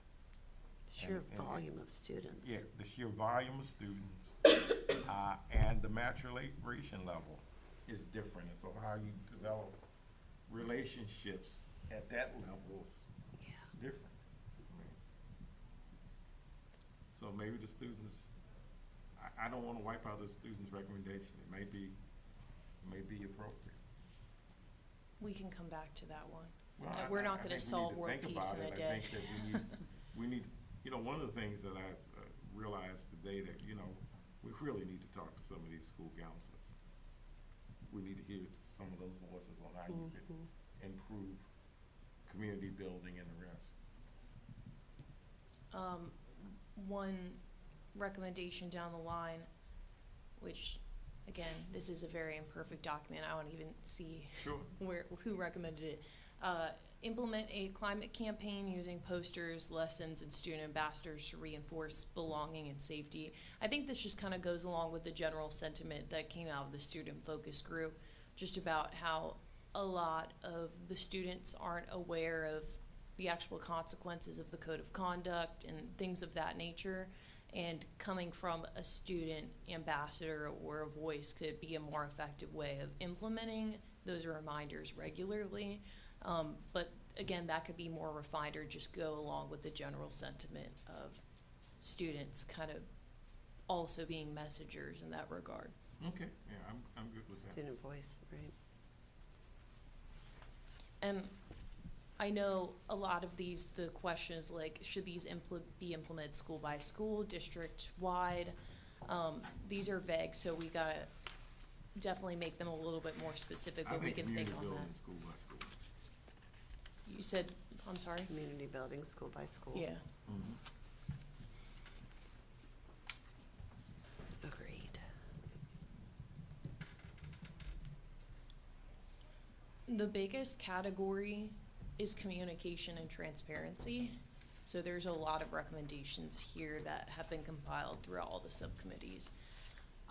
Publish, it doesn't need to be quarterly, it can be regular. Safety and security update, summarizing procedures, drills, improvements, and FAQs. This can be done by administration on a school-by-school basis, but many benefit by being, or may benefit by being overseen on the district level for consistency across the school. So I think this was mentioned in the community survey, the student focus group, and I think it goes in tandem with some of the sentiments of the subcommittees, in that a lot of the times parents and family members don't find out about safety concerns in the schools unless it's like indirectly or unless it's their child. So I think it's just the student focus group surprisingly harped on this more than one would probably assume, and that they want their families to know the general safety climate of the schools and what's going on. So that's where this one came from. Now, they got a communications office, right? At the school system, I don't believe that they do. They don't have a communications office? We do not. You don't have a public relations office? We do not. So there's a blueprint coordinator / communications coordinator, Dr. Groover. I know she focuses a lot on the blueprint piece, and I'm not sure so much about her role on the communications level, but there's no division or office for communications. So, We used to have some page. that's almost unheard of. We did have a chief of communication, but when the big budget crunch hit the $22.5 million, that was one of the first positions to go. Yeah, I think it Yeah. was before that. yeah. I don't know, It was before. in the communication age, Yeah, you need how that. you have a system this large impacting a whole county. This is not a Pennsylvania school system that's got 700 Right. children. I mean, how do you, I don't know how you achieve any of this if you don't have a communication system. Yeah, and I would agree. I think Dr. Gruber has a lot on her plate just with Blueprint. She She does. also Absolutely does. seems to be the person who, when something else pops up, like planning the end of the year event, she's the name who's thrown out as we can just have Dr. Gruber help with that. So, yeah, I do feel like there's a lot already on her plate that I can't imagine how she could ever be an effective communications chair. And that's no knock to her at all, because she's No. phenomenal at the Blueprint piece of things. Yep. And maybe that should be one of the recommendations, is to have somebody, because the other, as I read these, what's going through my mind, we have a lot of put out a lot of information, and once we put out, you know, we're trying to highlight information, but if we put too much out, everybody's just gonna Yeah. ignore it. It's So gonna be you like the gotta- code Yeah. of conduct. Let me stop reading on page 3. Exactly. Yep. Right, so we gotta be mindful, there needs to be somebody manning that ship, that's sort of aware of the gist of the communication that's going out to parents, because if you're a working parent and you driving up and down to DC or Baltimore or wherever. I mean, you don't have time to read. There's already almost too much communication at times from the schools. So that'd be my suggestion there. So there was someone there before, I know when I was there, they had a communication person, but that person phased out? Yeah, it fell under Kathy Page's responsibilities Kathy for a Page. long Yeah, time, and Kathy then Page. it was switched around, and then when Renee was named the chief, when Dr. Townsell switched to the chief system, he named the chief officer for communications, but that lasted less than a year, right? It Correct. was short-lived. And if you look at all of these things, It's communication. it Yeah, I is, don't- and well, it could be one person. But do you Or a realize team of we're people. here because of this topic? Mm-hmm. Yeah. We're Yeah. here because of the inconsistency Oh, you're so right. in communicating You're so to the right. public who pays for this system, okay? And we're So we have a wondering person why who does it. people are looking around at us as if we got horns. It's My mind is because we don't have a unified communication system. We might be doing everything well, but if nobody knows, if nobody telling the story, how would you know? I'm surprised to hear that. I'm sorry, I'm just hearing that. Oh, my word. That's a can? There there are communication staff that we do contact at the schools, and they are always available and willing to help. So there is someone that updates the website and does communicate, but, Espen Shade. yeah, I'm a little biased in thinking that you guys definitely need a communications person, because I will say any day, communication is the most important thing, just based on my position. Well, no, let me just say something to you. And, again, tolerate me for 2 minutes. In 1960, the Gallup poll surveyed, and they wanted to know who the most important and influential people were in society. Okay? They were the Pope, the President, Congress even came down, school systems were important, and the rest. The same poll was taken 50 years later, 10 years, even 15 years ago. The news media is at the top of that. Why do you think we have nonstop television with 27,000 talking heads? Because we're living in the communication age. And I don't care what you do, if you don't have a communication strategy, particularly a public entity, if you don't have a unified communication strategy, then people are going to hear what the last person told them. Mm-hmm. It is kind of crazy. You can't go to a county government event without seeing someone from your office. You can't go to something that the sheriff's department is involved in without seeing your communications person there. We've got nobody. Yeah. Yeah, That's why we've been inviting our communications team to participate in the blueprint Sure. meetings, and yeah, because we recognize that.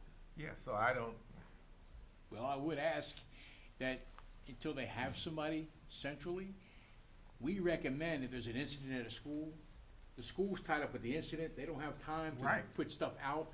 right. We're telling central office folks to prepare canned messages, and you just put little snippets in on what's going on, and your central office folks send it out.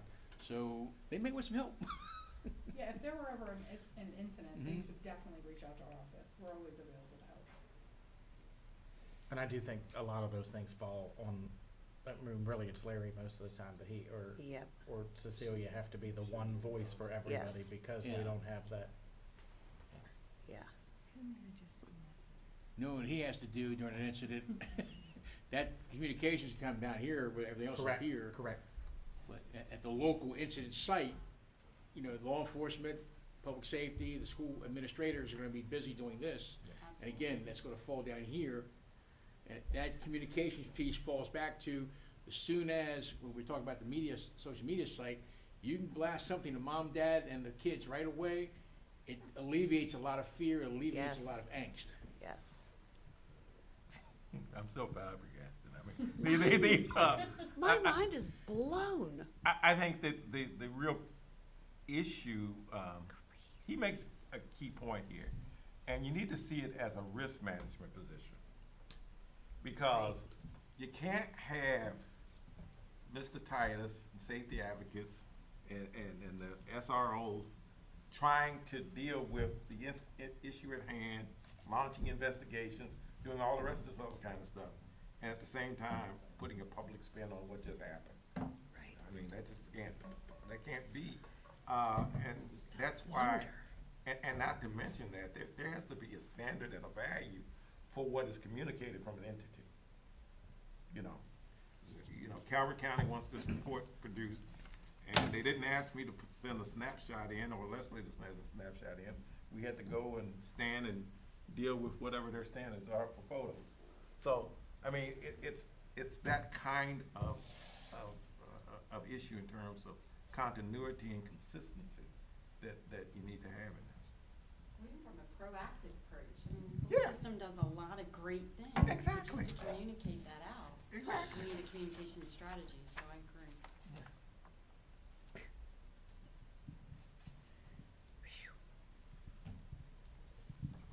So one of the recommendations, assuming it's justified, although I feel like it would be under the guise of student safety and wellness, could be to, and I put it this way, build up personnel responsible for communication district-wide. I mean, that could be a recommendation from the committee if you feel it's for the purpose of student safety and wellness, and kind of forwarding these initiatives that we're going to, or you may want to recommend, so. I think Any that's rate. overarching and that these things fall under it, That's Mhm. exactly what I'm thinking. okay? Mhm. I think that without having somebody internally responsible for communications and transparency, that it's almost impossible to even start talking about who's the responsible party. Mhm. What would that look like? You think about that if you did that at the county government. Oh, let's get this one talking about this one. Come on. And, I mean, ultimately, with all of these recommendations that end up being in the final report, you're going to need a chief implementer of them. So who would that person be in the schools? So. It has to be a communications. Yeah. Think about how long your other charts are, and think about how long this chart is. Right. So, And I We wonder how got we news got for here. you.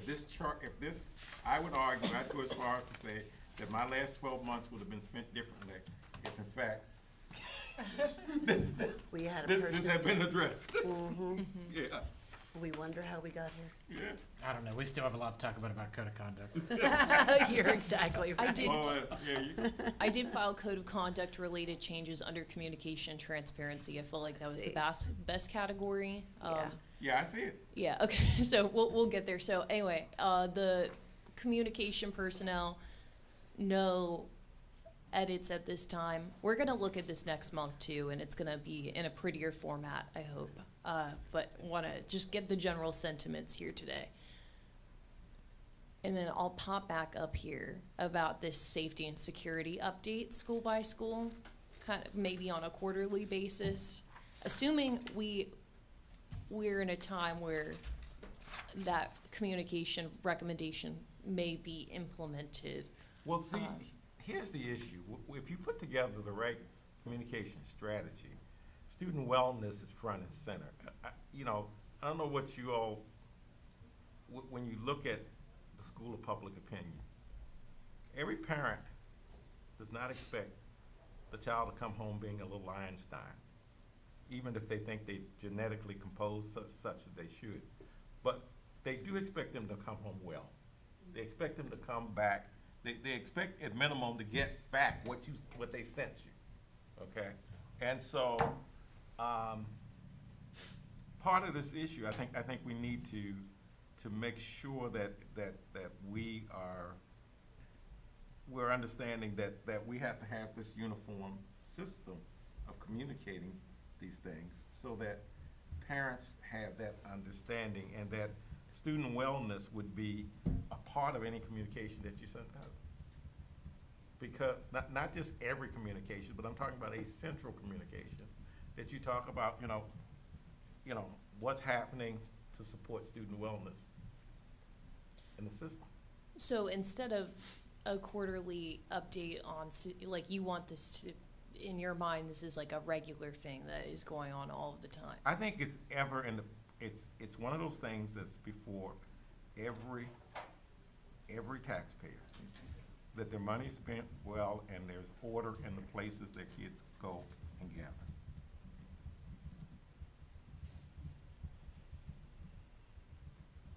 It's almost an axiom. It used to be an axiom. Nowadays, you look at television, you wonder what's going on in the world, but I think that this place is small enough that it is an axiom. It should become an axiom.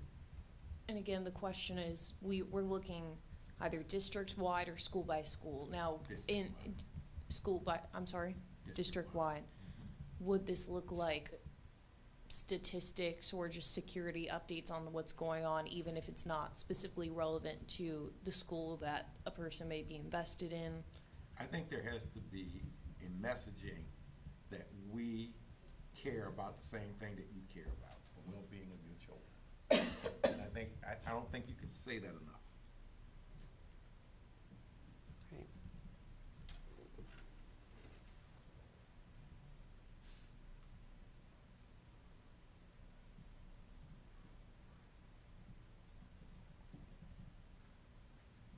So I amended this to provide regular safety and security updates district-wide, summarizing procedures, drills, improvements. I might even add data, since data is a big thing for this committee, and FAQs. Sure. Yeah, I mean, year-over-year data, like Dr. Townsend was providing, if it's still holding true, even if it isn't holding true, Right. we still need to, people need to know. Yeah. And when Yeah. people know, they're less inclined to create their own version of reality. This one has been discussed a lot today. Launch a student-led administrator supervised social media. I called it an intern or a team that could produce posts on school events and news, mental health support, code of conduct reminders, etc.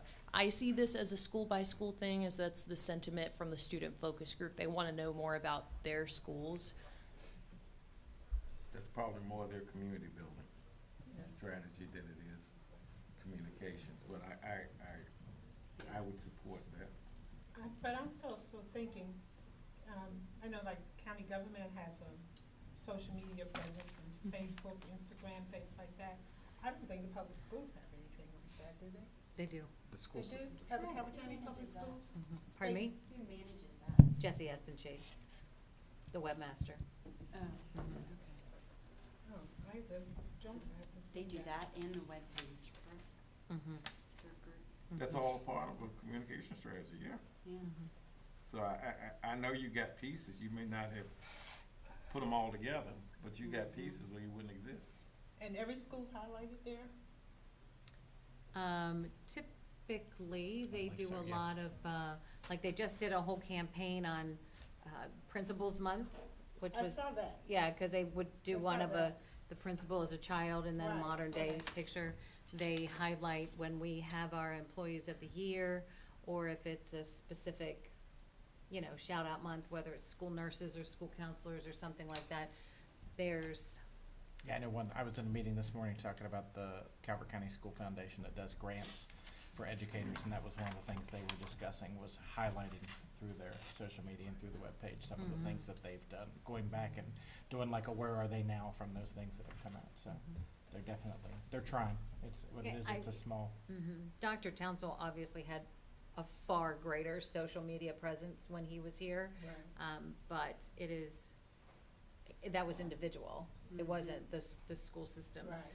But I do think You that saw there, what was happening at specific schools and the activities that's going on at those schools. I saw that, yeah. I don't see that now as much, now that I know that I am following them.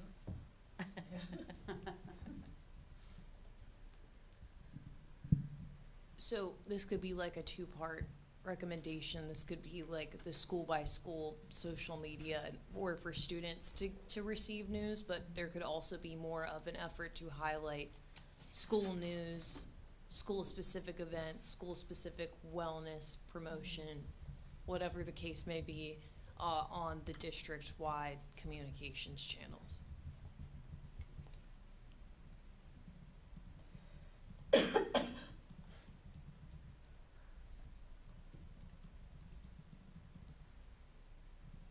Who do you say that's doing that? Is that the same person who's doing the blueprint?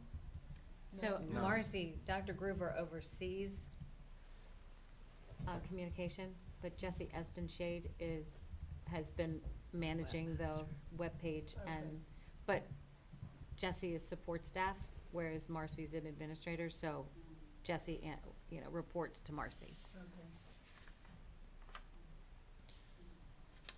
So I know this one came from Leslie specifically, not to target you. Oh, no. Yep. So a clearly defined policy specific to bullying, harassment, and intimidation should be developed, outlining levels of response, escalation procedures, and timelines for family notification in alignment with Maryland Code Annotated Education 7-424. All schools should implement the ALWIS bullying. Always. Thank you. Uh-huh. A bullying prevention program. And ensure staff are aware of procedures for contacting families of both victims and perpetrators. Restorative practices and follow-up interventions should be integrated to support both students impacted and the student demonstrating harmful behavior. Attendance and behavioral data should be used to monitor repeated incidents and ensure consistent enforcement of disciplinary measures across schools. So that's a big recommendation, but That's a mouthful. But and the only reason why I chose Alveus is because it's something that all the schools should already have. It's on our main CCPS webpage as a program that we are using. I just don't, and that was one of the questions I think I had passed on. I don't know if schools even know of it or know about it. But there it is sitting on our webpage as what we use as a district to And I would promote add that bullying it's prevention. been so long since it was a push that those things that were sitting on shelves might not even be on shelves anymore. That's So what it I'm might be saying. worth visiting the idea of just being more generic Yeah. than just Olveus. I had success with Olveus. I know people that did not. So you're Yeah. gonna find that with any program. Yep. But I do think that was one, like many here, that we poorly implemented, and we just Mhm. gave people some books, and we Yep. trained one or two people, Yep, and it kind of fell by the wayside. So it did. I don't know if it's to say something along the lines of a proven program and leave Right, that open, yes. but Yep, I would agree with that. so I just changed the text to just take that out and say implement a bullying prevention program. Yes. I mean, but the question is, do we want that to be the same district-wide? Does that look different? I know I'm really emphasizing that a lot today, you but know I my think answer, so. Yes, district-wide. district-wide. No matter what school you go to, we have a lot of kids that move schools, and it should not matter if you go from one school to the next. Agreed. And I know that every school is different and has its own set of needs, but there are a lot more things we could do system-wide that make All a right, difference. could we use the language and evidence-based? That's what I was Yes, gonna that's say, great. evidence-based. Right, yep, Thank you.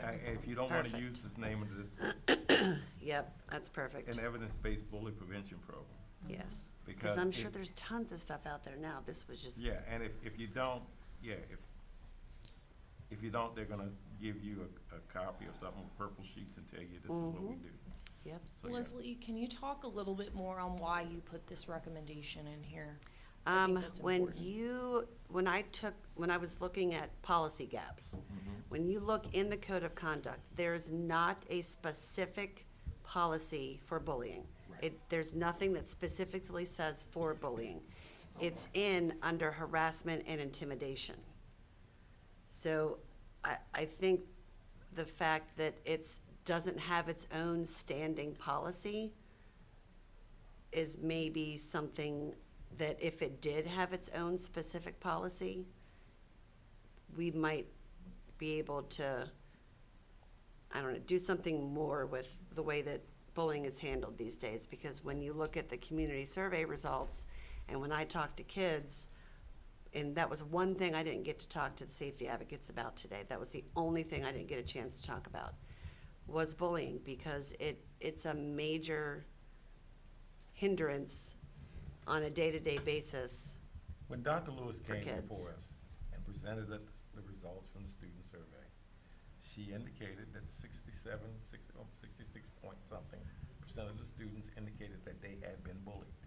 All right. So if the majority of the student population finds that to be an issue, it's only sensible that a recommendation from here be that there be clarity in an anti-bullying policy.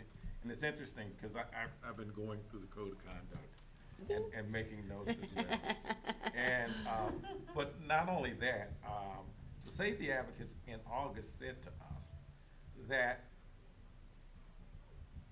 they weren't satisfied that we had a clear definition of what bullying was. Correct. And even to the point of saying that some of the student responses as defensive mechanism is, they made me do it, so I've been bullied. You know, as opposed to accepting responsibility for their actions. And so I think that's an area that really needs to be really looked at in this whole code of conduct and upgraded. Any other comments or edits, modifications? Not to that, but I did Yes. want to share that yesterday on the CCPS Facebook page, it was Family Plus Schools equals Student Success. November is Family Engagement Month, a time to celebrate the vital role families play in shaping a child's learning and development, and to recognize how family involvement strengthens both education and our community. And they have a link to follow them on social media, the calendar, how to volunteer, how to watch Board of Ed meetings, and a link to family resources. Wonderful. So, yeah. Wonderful. Look at that. How about that? Thanks. Yeah. Oh, look at that. Okay, this is like, if there's one recommendation that keeps getting said over and over again, it's this one, to create Yeah. a centralized digital CCPS resources hub / inventory for families. And really, I'd actually like to add, if you all agree, families, students, staff, like this is meant for everybody. Everybody, right. With links to student supports, safety updates, resources, and it should be up, I put monthly, but really, I mean, that measure can be anything. There's a second recommendation in here which might be smart to merge, and I think there was a subcommittee that was looking for a dashboard for like safety incidents that maybe could be nestled under this as well. Yeah, it's interesting because I got back to thinking when I was going through the code of conduct, something that Linda said earlier on, it's almost as if you need a critical issue flow chart. Yeah. That you know, if this happens, you go here, this. So, I, for lack of better terms, that's what I called it, a critical issue flow chart. But then I also thought that given the lack of information, and going back to my colleagues' often reference of COMAR, is that somewhere along the lines we need and again, this is poor language, criminal code flow chart. What happens when you commit a crime that is, you know, chargeable? Or maybe chargeable, I mean, based upon what we've learned. So I think that somewhere along the lines, people need to understand what the critical paths are and before they point fingers. I added to create a flow chart, quotes flow chart, we can flesh it out more a bit, but in tandem with the index to point specific scenarios and what resources could assist with them. Anything else on this one? Let me ask a general question about the student code of conduct. I got the purple paper right here. Perfect. Yeah. Should there be a larger policy statement around student conduct that is general, uniformly, and the rest, but then smaller statements regarding certain behavior aspects and what should take place? in common sense and common language process. Aside from a policy statement on student conduct. It's probably required in law that there's a student conduct thing. But what ends up happening with documents like this is that they become historic pieces that get a little tweak here and a little tweak there. Yeah. But they don't become living documents that people use and practice and understand.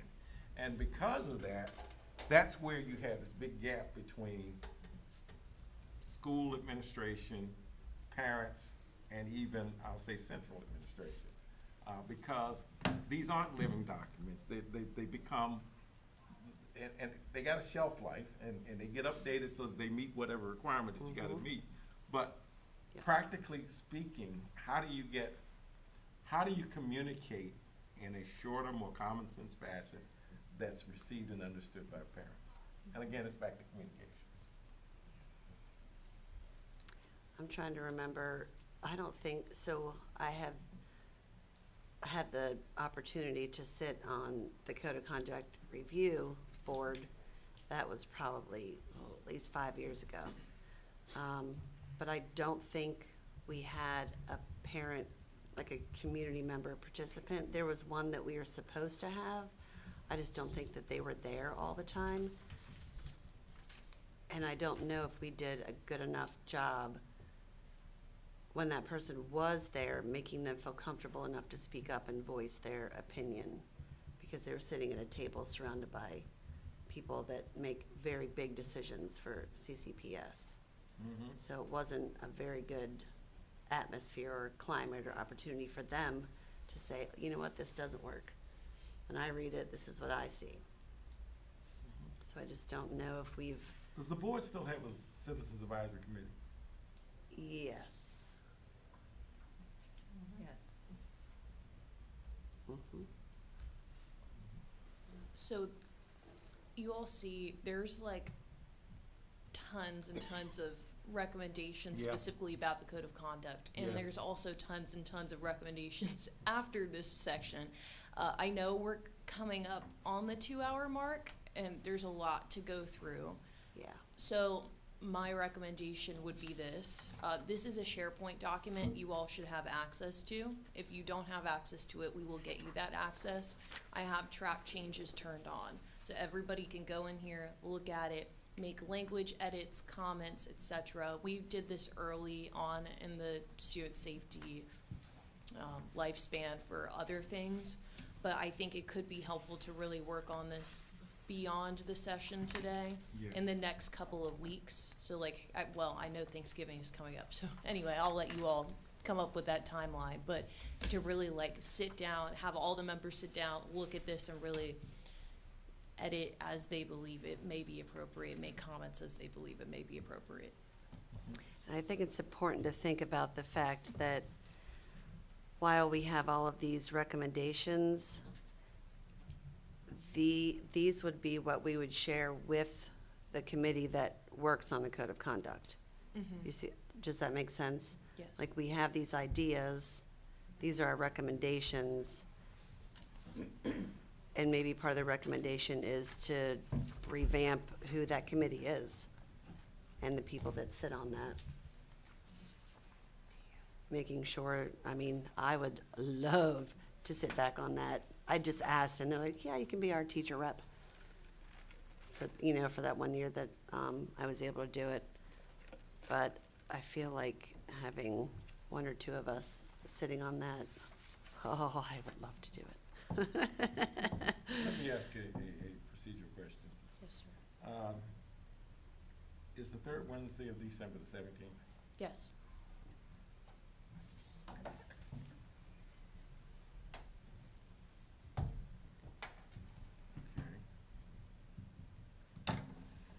Yeah, I think, yeah. Okay. I think that your recommendation is fine. I think we proceed in that fashion. We make our updates, but I'm going to ask you and Leslie to be on guard for a little longer periods for the administrative meeting. Oh, I'm in. So that we can dive into this a little more. Yeah. I'm all in. And I want to thank you for doing just, Emily, as you always do, a superb job of giving us a roadmap and laying out the stuff. And I know that when you do these work sessions sometimes, you must feel like you're herding cats. But in the midst of all of that, we're gonna get to Is to my a tunnel point vision that that we obvious, can be sir? satisfied. And Jason, Yeah. I really wanna hear, and if you wanna do it on SharePoint or whatever, I wanna hear and see your comments on the code of conduct.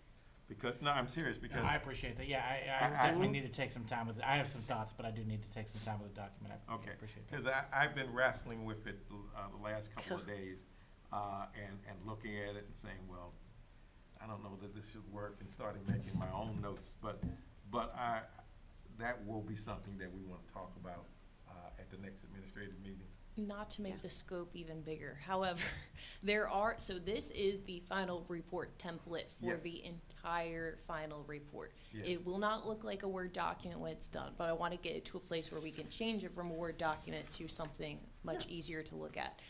This also has the subcommittee drafts right now of their recommendations and findings. So that section also needs to be refined within these small groups too.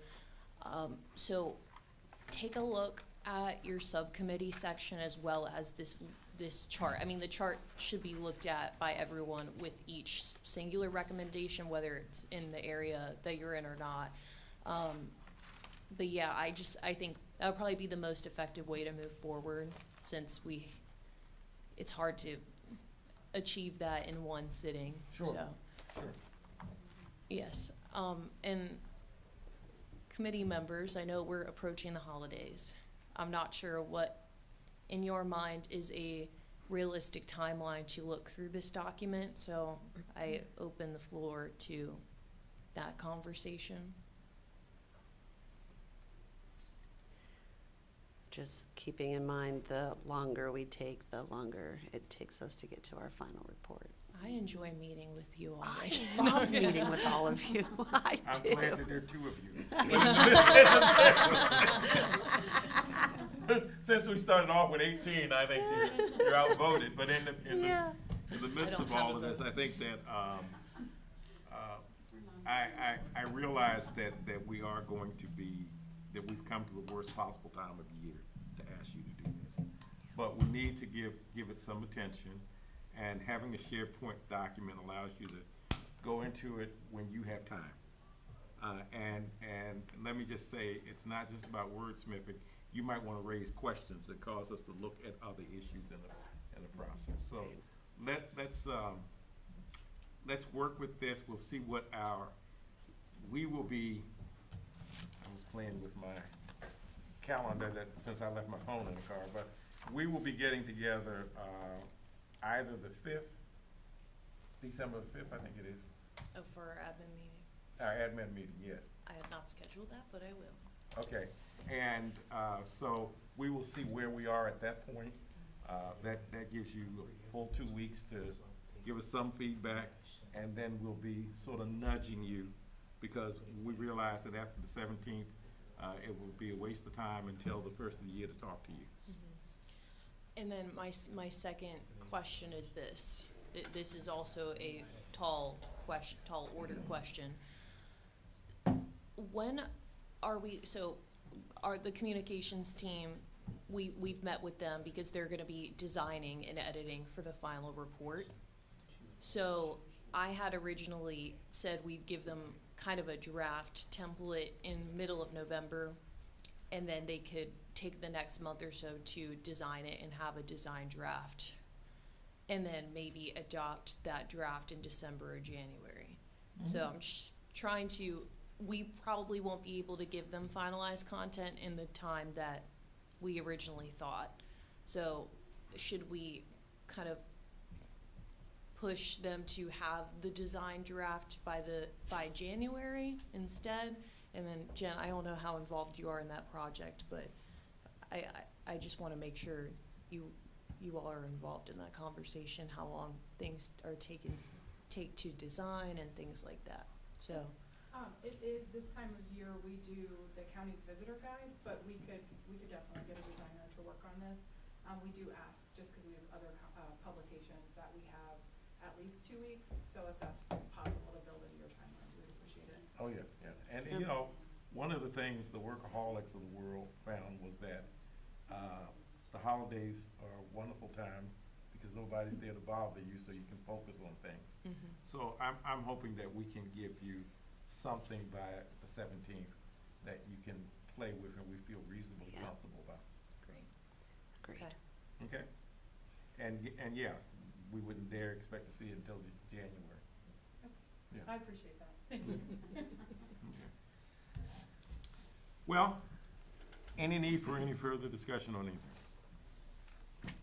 I'll entertain a motion to adjourn. Oh, do public comment, my. Do we have any members of the public? Give me 1 second. Thank you.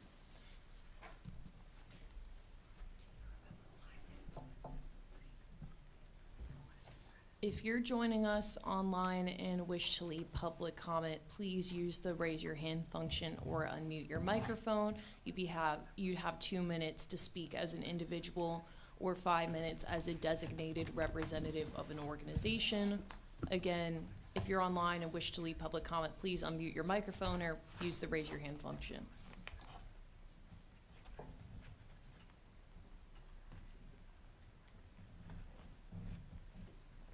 Provide one more opportunity. If you are joining us online and wish to leave public comment, please unmute your microphone now or use the raise your hand function. Mr. Chair, I think there's no public comment today. I'll entertain a motion. Motion to adjourn? Second? Properly moved in second. Any need for discussion? All in favor? Aye. Thank you again. Good work, everybody.